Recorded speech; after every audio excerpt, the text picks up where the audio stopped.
March 17, 1943. Berlin was gray with sleet that morning when Admiral Wilhelm Canaris, chief of the Abwehr, Germany's military intelligence, watched a folder slam down on his mahogany desk. The impact sent a splash of coffee from his porcelain cup across secret reports, any one of which could mean death if discovered by the Gestapo. He stared at the title stamped across the file. Terpitsufa 76-78. Berlin. Inside lay numbers that defied logic. Impossible, Canaris muttered. American propaganda.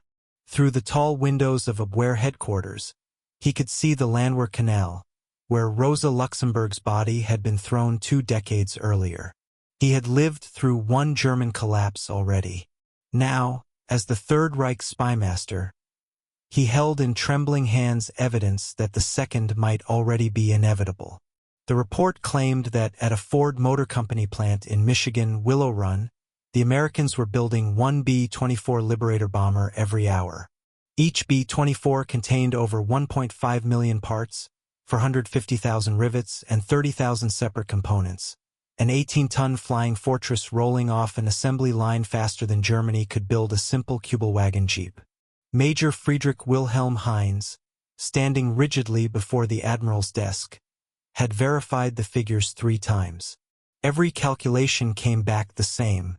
What neither man yet understood was that this moment would mark the beginning of one of the greatest intelligence failures in modern warfare, the systematic refusal of German leadership to believe the scale of American industry. A failure that would doom the Reich not through lack of courage, but through mathematical blindness. The roots of that blindness reached back 2 years earlier. In 1941, Luftwaffe General Karl Kohler had brought Reichsmarschall Hermann Göring reports from Washington, written by Germany's military attaché Friedrich von Boeticher. They warned that American aircraft production was nearing 2,000 planes per month. Göring had laughed, literally laughed. Americans, he sneered. They make refrigerators and razor blades, not aircraft. To Hitler, days after Pearl Harbor, Göring repeated the same contempt.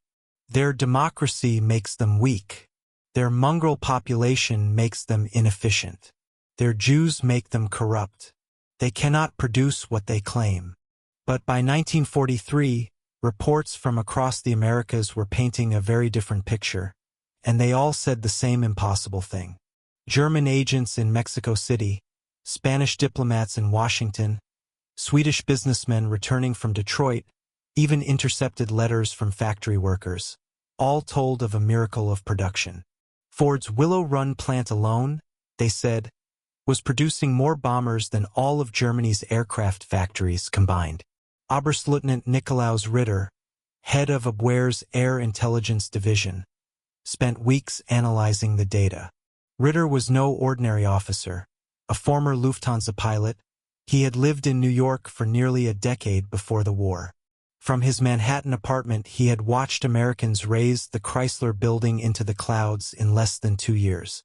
He knew what their machines and their mindset could achieve. His conclusion was devastating. If these numbers are correct, Ritter told Canaris quietly, then Germany has already lost the war. It is no longer a question of strategy, only mathematics and time. The intelligence had come through perilous channels. In Mexico City, Abwehr agent George Nicholas managed a network of informants among American businessmen who traveled freely between Detroit and the oil fields of Veracruz. Their dinner conversations were transcribed by German spies and smuggled through diplomatic pouches to Berlin. One such conversation on February 3, 1943, would shake Canaris's belief in the Reich's destiny. At a reception of the German-Mexican Commerce Association, an American oil executive named Harold Morrison had a few too many tequilas and began boasting about his recent tour of the Willow Run plant. "What I saw defies description," Morrison said, unaware that a German agent, Wolfgang Blau, was memorizing every word while pretending to be an Argentine leather merchant. "The assembly line is over a mile long. The building is so vast that clouds form inside it. It sometimes rains indoors." He described 42,000 workers, Women, even Negro women, he said, building the most complex machine ever created. He sketched a rough diagram on a napkin. 2 bomb bays holding 4,000 pounds each, for engines delivering 1,200 horsepower apiece. Blau asked casually if such complexity caused delays. Morrison laughed. That's what Consolidated Aircraft thought. They said you can't build planes like cars. But Ford broke the bomber into 60,000 separate operations. Each worker does one task perfectly over and over. A woman who made breakfast for her kids yesterday installs hydraulic lines today. They train them in days, not months. That napkin sketch, relayed to Berlin, carried more truth than Göring would ever admit. Further confirmation came from Spain. Colonel José Ungría, Spanish military attaché in Washington and secret intelligence broker for Germany, met Ford's production chief Charles Sorensen at a reception in early 1943. Sorensen, proud of his creation and believing he was speaking to a neutral ally, spoke freely. When I first visited Consolidated's San Diego plant in 1940, Sorensen said, they were building B-24s outdoors, each one unique, taking 180,000 man-hours apiece. I knew we could do better, so I sketched out the flow overnight in my hotel room. We'd move the planes down an assembly line like cars, each worker repeating a single task until perfection. Asked how they trained so many, Sorensen explained, we built an apprentice school for 8,000 workers a week. 40% are women. They're better with fine work, smaller hands, more patient. We have Negro workers on machine tools, boys of 16 running logistics. Democracy means using everyone. The words women and Negroes alone would have been enough for Nazi leadership to dismiss the entire report as absurd. Yet through neutral Sweden, Argentina, Japan, and Turkey, the same numbers kept arriving, all confirming the same reality. By March 1943, 17 independent sources attested that Willow Run was producing 650 bombers a month, while total American output of the B-24 exceeded 1,400 per month. For Canaris, the evidence was now beyond denial. For the Nazi regime, it was beyond belief. By April 1943, Admiral Canaris had collected more proof of American industrial might than any other man in Germany. And yet he understood that proof alone meant nothing if no one in power was willing to believe it. The Abwehr's agents risked everything to bring him facts.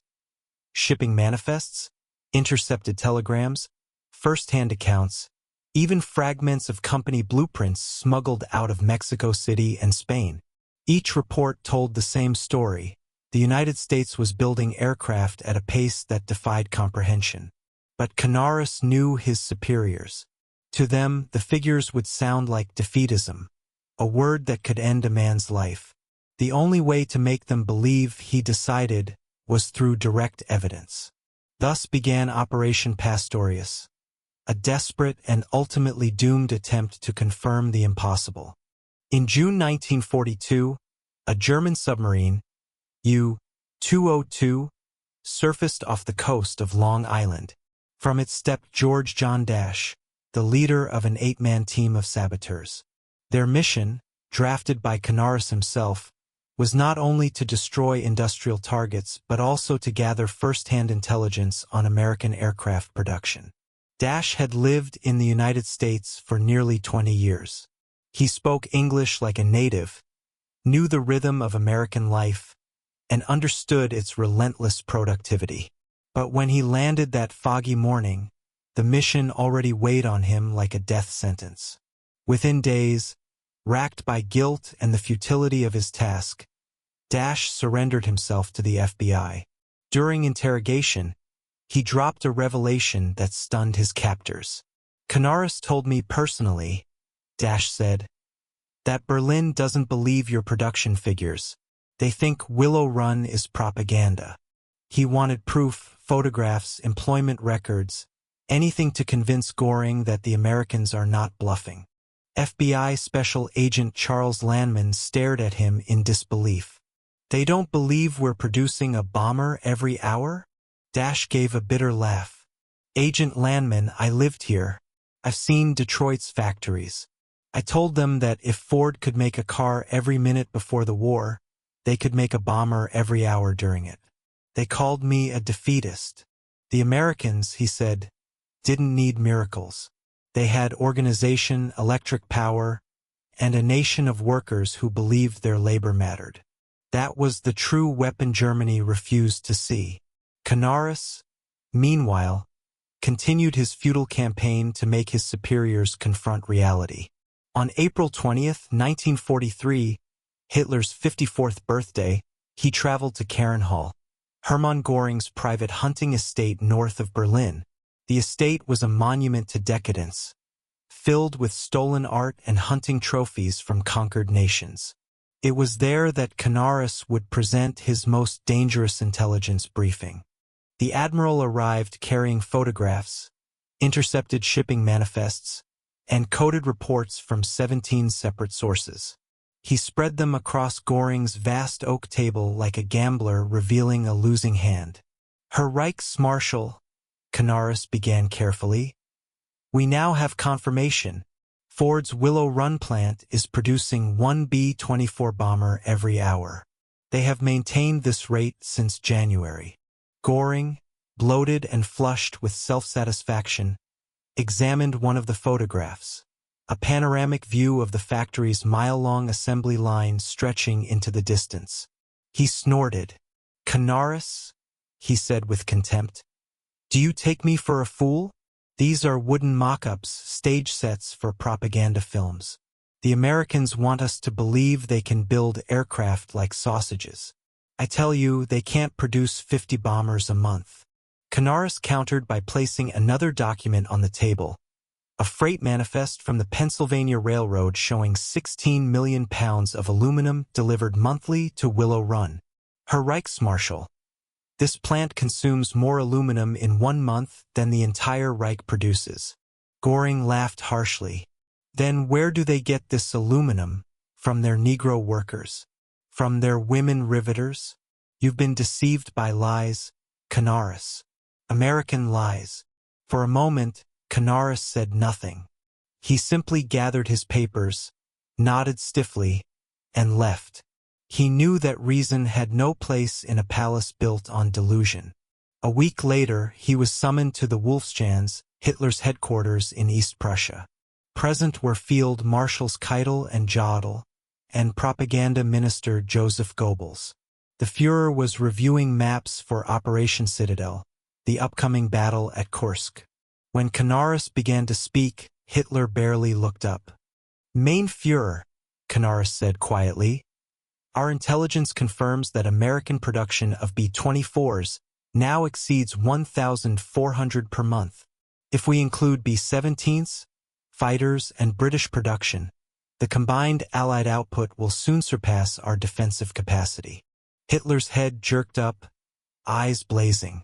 Admiral, the Americans can mass-produce refrigerators, not bombers. A bomber is not a car. It requires precision, skill, and discipline, things a democracy lacks. General Jodl attempted to reason. Even if we take a quarter of these figures as accurate, the figures are false. Hitler snapped.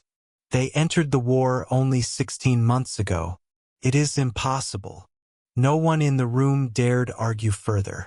In private, Canaris and his deputy Hans Oster had already seen the truth with their own eyes. Through Swiss intermediaries, they had obtained film footage of Willow Run in operation. 5 minutes of silent, damning proof. The camera panned slowly down a mile of assembly line. Workers, men and women, black and white, moved with mechanical precision as bombers advanced steadily toward completion. A clock on the wall marked the passing minutes. The factory produced 1 aircraft every 63 minutes. When the reel ended, Oster sat in silence. My God, he whispered. It's true. Canaris lit a match and held it to the film. As the celluloid curled and burned, he said softly, we cannot show this to them. They would call it a forgery or call us traitors. That night, in his journal, Canaris wrote one line: "The truth, once seen, becomes unbearable in a world built on lies." By the autumn of 1943, more evidence poured in. A Spanish diplomat secretly photographed Willow Run from the air.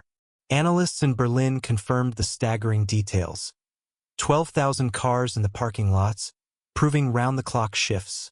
47 completed aircraft visible on the airfield. Train sightings crowded with freight cars bringing materials to feed the insatiable line. Their conclusion was unambiguous. The intelligence is correct. The Americans truly build a bomber every hour. Göring dismissed the photographs as trickery. Hitler raged that it was clever American fakery. But in private, one man believed. Albert Speer, the Reich's armaments minister, obtained the reports in secret and wrote in his diary on May 15, 1943, "If the Willow Run figures are even half true, we face not defeat but annihilation. They produce in a month what we build in a year. But to speak this truth aloud is to sign one's own death warrant." Speer would later call it, "The day I realized we had already lost." By late 1943, the last illusions were unraveling. Within the oak-paneled offices of the Abwehr, piles of reports kept arriving, each stamped Geheim, each carrying numbers that spelled doom. The Americans were not bluffing. Their production was accelerating beyond anything Europe had ever seen. Dr. Otto Ohlendorf, head of SD Inland and a trained economist, studied the data and wrote a blunt memorandum to Heinrich Himmler. Ford's peacetime output in 1941 was 1.1 million vehicles. That capacity has now been converted to bomber production. By mid-1944, the Americans will possess enough B-24s alone to deliver the equivalent of our entire 1940 bombing tonnage upon us each day. It was a report written in the language of mathematics, not ideology. But in Hitler's Reich, mathematics was heresy when it contradicted belief. Canaris, now increasingly isolated and under suspicion, kept pressing for the truth to be acknowledged.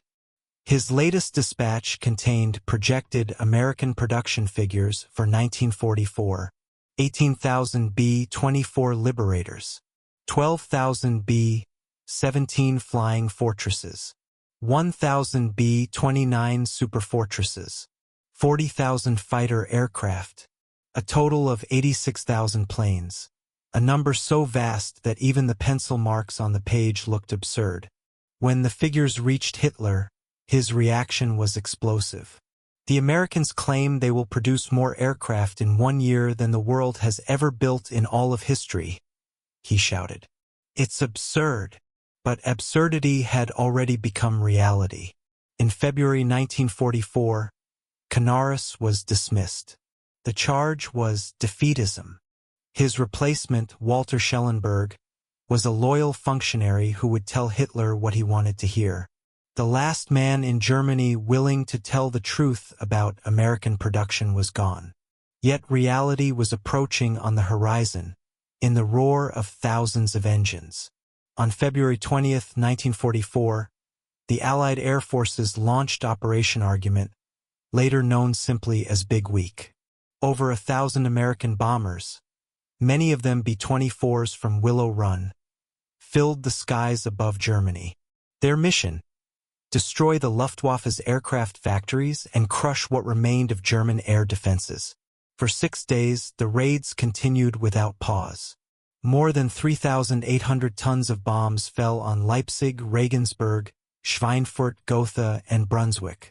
When it was over, the Luftwaffe's production capacity had been shattered, and the myth of German air superiority lay smoking in ruins. Adolf Galland, the famed Luftwaffe ace, stood before Göring after one of the raids and spoke with quiet bitterness. "Herr Reichsmarschall, I have counted over 800 bombers in a single formation.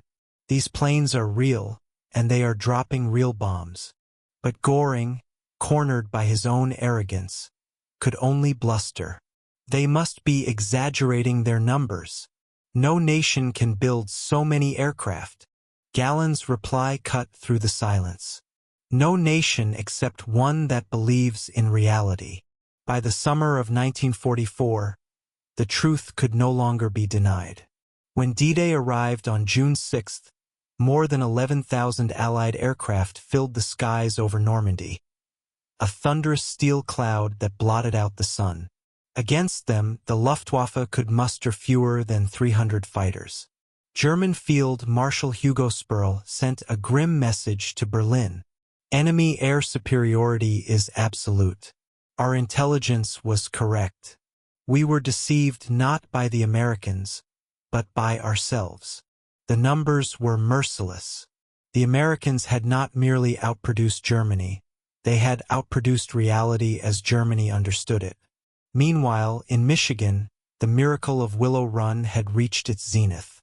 In April 1944, the factory's 2 9-hour shifts, working 6 days a week, produced 453 bombers in 468 hours, one completed aircraft every 63 minutes.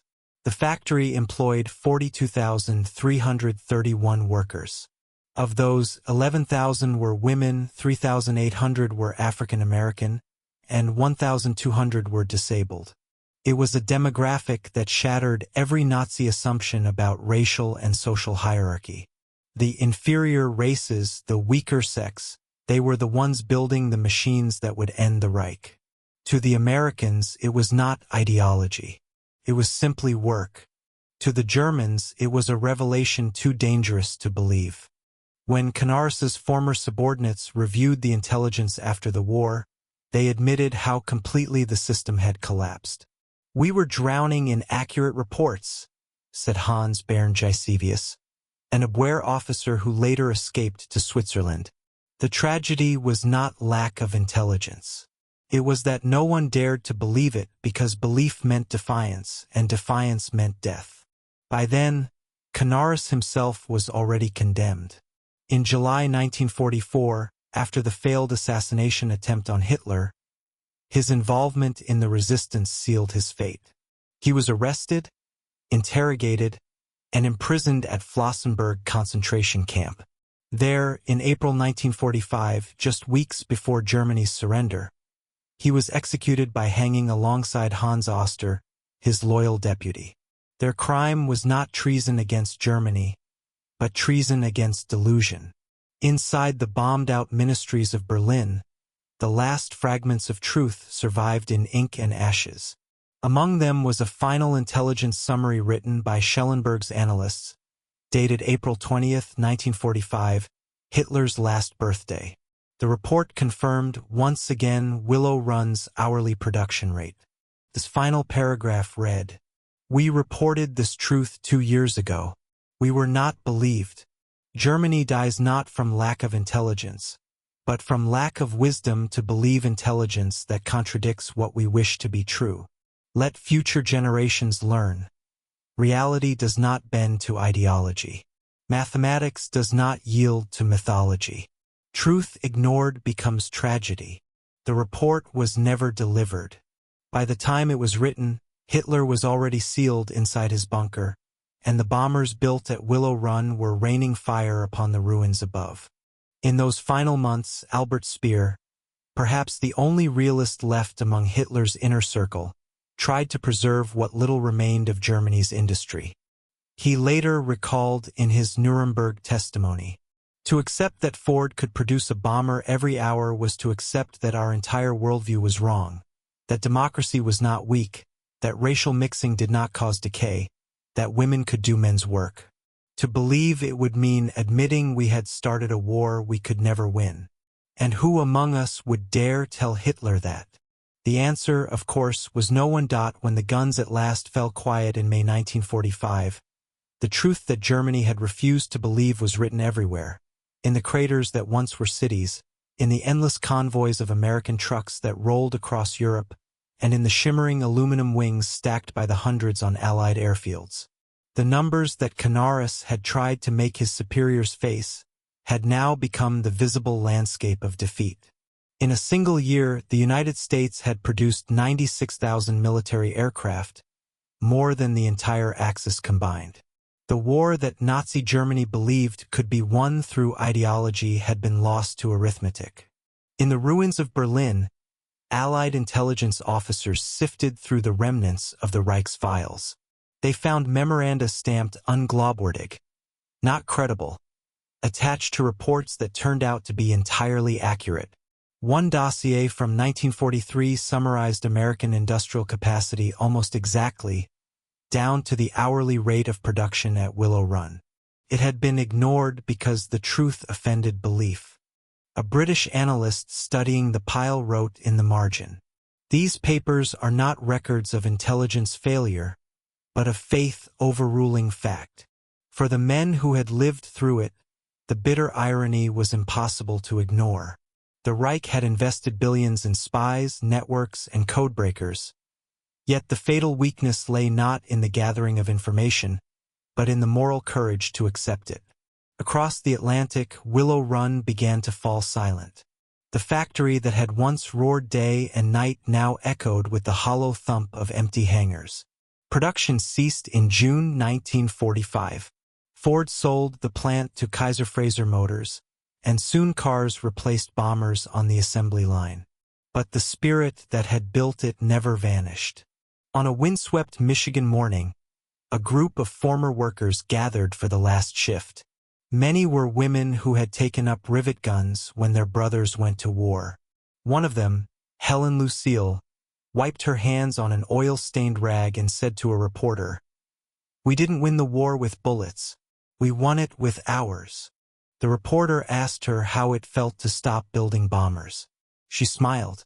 "It feels like we finally proved what we could do." In Germany, survivors of the Abwehr faced a quieter reckoning. Hans Bernd Gisevius, testifying in Nuremberg, told the court, "The tragedy was not that we lacked information. It was that information without humility becomes useless." Albert Speer, standing in the same courtroom, echoed the thought from the opposite side of guilt. "When I first saw the photographs of Willow Run," he said, "I understood that the age of ideology had ended. The age of engineering had begun. But we were ruled by a man who believed that belief itself could alter physics." Even the Allied prosecutors, hardened by evidence of atrocities, found themselves haunted by the simplicity of that statement. In its way, the story of Willow Run was not only about machines. It was about what happens when a civilization convinces itself that the world must obey its illusions. The remains of Admiral Canaris were never found. His final notebook, recovered from a fellow prisoner, contained a single entry dated April 8, 1945. "I no longer fight an enemy, but a blindness.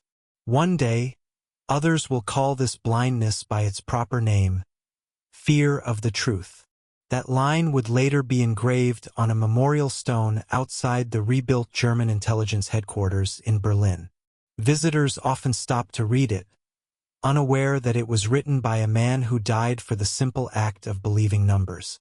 The Allied victory parades that followed in 1945 were drenched in optimism, but for many in the intelligence world, Willow Run became a case study, almost a moral warning.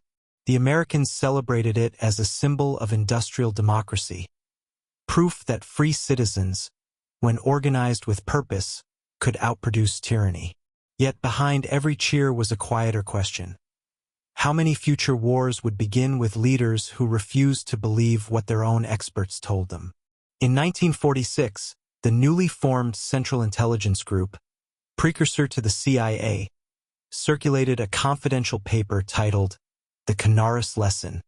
Its opening paragraph read, "Intelligence serves no nation that forbids bad news. To disbelieve unwelcome facts is to choose defeat in advance." Back in Michigan, the Willow Run plant took on a second life. During the Korean War, it produced C-119 cargo planes.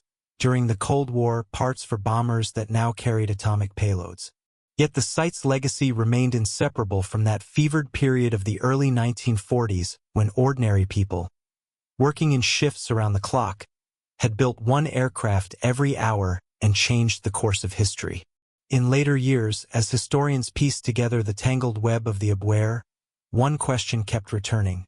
What might have happened if Hitler, Göring, and Goebbels had believed Canaris in 1943? Could Germany have surrendered earlier, sparing millions of lives? Or was disbelief itself the essence of their power, the refusal to see reality as anything but a reflection of their will? The consensus among scholars is simple and damning. Truth was never absent, only unwelcome. By the dawn of the 21st century, Willow Run stood half-abandoned. Weeds grew through the cracks of its mile-long assembly floor. Birds nested in the steel rafters where bombers had once hung. But preservationists fought to save it, not as a monument to war, but as a shrine to human capability. When the museum finally opened, a single surviving B-24 Liberator was rolled inside and placed beneath the same skylights where thousands like it had been born. Visitors walking its length often pause midway, look down the vast line, and imagine the roar, the heat, the rhythm of the conveyors, the heartbeat of a democracy at war. A plaque at the entrance carries words from President Franklin Roosevelt. "We must be the great arsenal of democracy." But beneath it, in smaller letters, another inscription was added decades later, quoting a forgotten German officer. "Reality ignored is defeat begun." And so the story ends where it began, not in triumph or tragedy, but in revelation. In a world addicted to illusion, the most subversive act remains the simplest one: to measure, to count, to see. Willow Run was never just a factory. It was a mirror held up to both sides of a war, showing one nation what belief in reality can build, and another what denial of it can destroy. For Admiral Canaris, for the men and women who built the bombers, and for all who came after, the lesson endures. Truth does not require belief to exist, only courage to face it.